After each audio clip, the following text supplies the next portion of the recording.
ఎలా పడితే అలాగా మాట్లాడడం కాదు, అదే కరెక్ట్ కాదు, అదే కరెక్ట్ కాదు.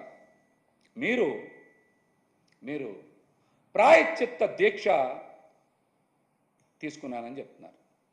అసలు ప్రాయశ్చిత్త దీక్ష దేనికోసం తీసుకుంటారు?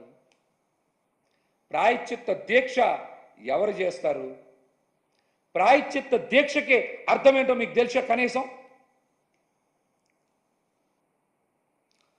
తప్పు చేసిన వాళ్ళు తప్పు మన్నించమని, ఆ తప్పుని క్షమించమని ప్రాయశ్చిత్త దీక్ష చేస్తారు. చంద్రబాబు నాయుడు గారు తప్పు చేశారు కాబట్టి మీరు ప్రాయశ్చిత్త దీక్ష చేస్తున్నారా? చెప్పండి. ప్రాయశ్చిత్త దీక్ష అందుకని చేస్తున్నారా?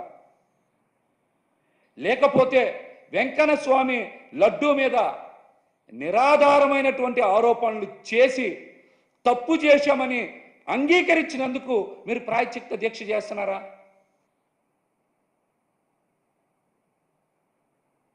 చెప్పండి. ఒక్క ఆధారమైన చూపించారా కల్తీ జరిగిందని? ఒక్క ఆధారం. మా పార్టీ అధ్యక్షులు మాజీ ముఖ్యమంత్రి వర్యులు జగన్మోహన్ రెడ్డి గారు మాట్లాడారు కదా, మీరు ఒక్కటంటే ఒక్క ఆధారమైన చూపించారా? చెప్పండి. అంటే చంద్రబాబు నాయుడు గారు చేసిన తప్పుకి మీరు ప్రాయశ్చిత్త దీక్ష చేస్తున్నారా? హిందూ ధర్మం అంటే సనాతన ధర్మాన్ని ఇంత దారుణంగా కించపరుస్తారా? ఇంత దారుణంగా కించపరుస్తారా? నిజంగా మీకు చిత్తశుద్ధి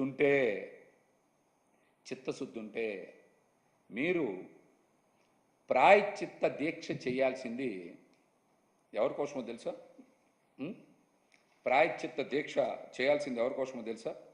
స్టీల్ ప్లాంట్ అమ్మకం చేస్తున్నందుకు చేయాలి, లేకపోతే వరదల్లో ప్రజలకు అండగా నిలబడినందుకు చేయాలి, లేకపోతే జానీ మాస్టర్ ఒక మైనర్ బాలిక మీద రేప్ చేసినందుకు చేయాలి, మెడికల్ సీట్స్ని ప్రైవేటైజేషన్ చేస్తున్నందుకు చేయాలి, గొట్లవల్లేరులో ఆడపిల్లల వీడియోలు రహస్య కెమెరాతో చిత్రీకరించినందుకు మీరు ప్రాయశ్చిత్త దీక్ష చేయాలి.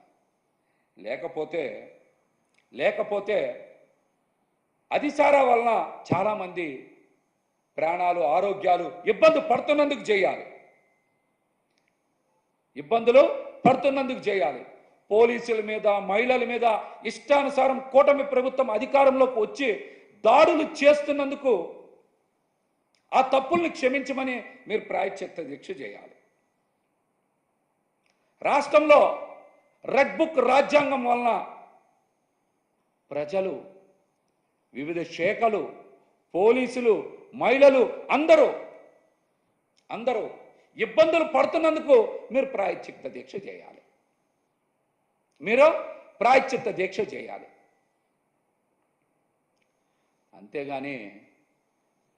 అంతేగాని ఒక నిరాధారమైనటువంటి నింద మోపేటువంటి ఆధారాలు లేనటువంటి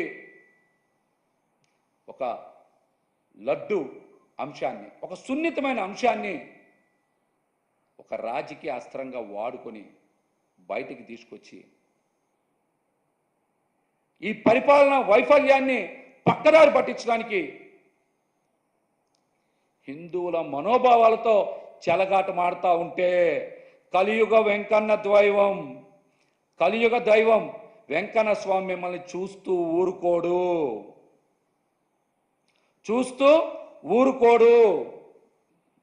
ఆ వెంకన్న స్వామి మిమ్మల్ని ఉపేక్షించరని కూడా ఈ సందర్భంగా నేను తెలియజేస్తా.